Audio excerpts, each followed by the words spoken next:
அல்லேலூயா, கர்த்தரை துதியுங்கள். அவர் நல்லவர், அவர் கிருபை என்றும் உள்ளது. அல்லேலூயா, அல்லேலூயா, கர்த்தரை துதியுங்கள். அவர் நல்லவர், அவர் கிருபை என்றும் உள்ளது. கர்த்தருடைய வல்லமையான செய்கைகளை சொல்லி அவருடைய துதியை எல்லாம் பிரஸ்தாபப்படுத்தத்தக்கவன் யார்? நியாயத்தை கைக்கொள்ளுகிறவர்களும் எக்காலத்திலும் நீதியை செய்கிறவர்களும் பாக்கியவான்கள்.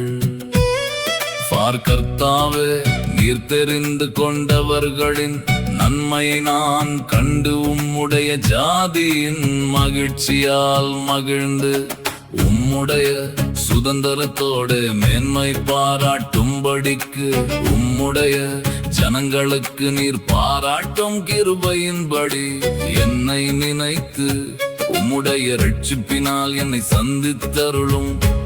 எங்கள் பிதாக்களோடும் கூட நாங்களும் பாவஞ்செய்து அக்கிரமம் நடப்பித்து ஆகாமியம் பண்ணினோம். எங்கள் பிதாக்கள் எகிப்திலே உம்முடைய அதிசயங்களை உணராமலும் உம்முடைய கிருபைகளின் திரட்சியை நினையாமலும் போய் சிவந்த சமுத்திர ஓரத்திலே கலகம் பண்ணினார்கள்.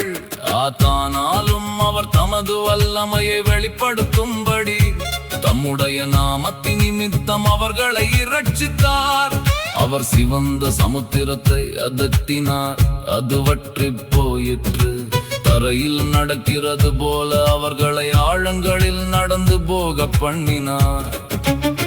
பகைஞன் கைக்கு அவர்களை விலக்கி ரட்சித்து சத்துருவின் கைக்கு அவர்களை விலக்கி மீட்டார். அவர்கள் சத்துருக்களை தண்ணீர்கள் மூடிக்கொண்டது, அவர்களில் ஒருவனும் மீந்திருக்கவில்லை.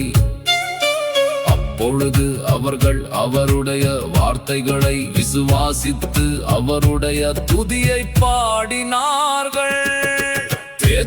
ஆனாலும் சீக்கிரமாய் அவருடைய கிரியைகளை மறந்தார்கள்.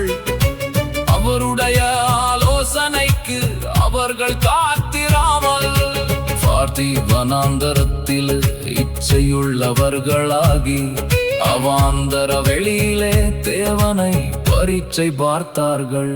அப்பொழுது அவர்கள் கேட்டதை அவர்களுக்கு கொடுத்தார்கள். ஆத்துமாக்களிலோ இளைப்பை அனுப்பினார்.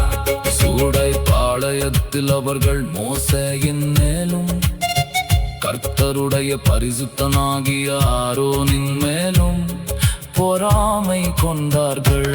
சிவரி பூமி பிளந்து தாத்தானை விழுங்கி அபிராமின் கூட்டத்தாரை மூடி போட்டது. அவரது கூட்டத்தில் அக்கினி பற்றி எரிந்தது. அக்கினி ஜுவாலை துன்மார்க்கரை எரித்து போட்டது. அவர்கள் ஒரு கன்று குட்டியை உண்டாக்கி வார்ப்பிக்கப்பட்ட விக்கிரகத்தை நமஸ்கரித்தார்கள். தங்கள் மகிமையை புல்லை திங்கிற மாட்டின் சாயலாக மாற்றினார்கள். எகிப்திலே பெரிய கிரியைகளையும் காமின் தேசத்திலே அதிசயங்களையும் சிவந்த சமுத்திர கண்டையில பயங்கரமானவைகளையும் செய்தவராகிய தங்கள் இரட்சகரான தேவனை மறந்தார்கள். இத்ரிஸ் ஆகையார் அவர்களை நாசம் பண்ணுவேன் என்றார். அப்பொழுது அவரால் தெரிந்து கொள்ளப்பட்ட மோசே அவர்களை அவர் அழிக்காத படிக்கு அவருடைய உக்கிரத்தை ஆற்றும் பொருட்டு அவருக்கு முன்பாக திறப்பின் வாயிலே நின்றான்.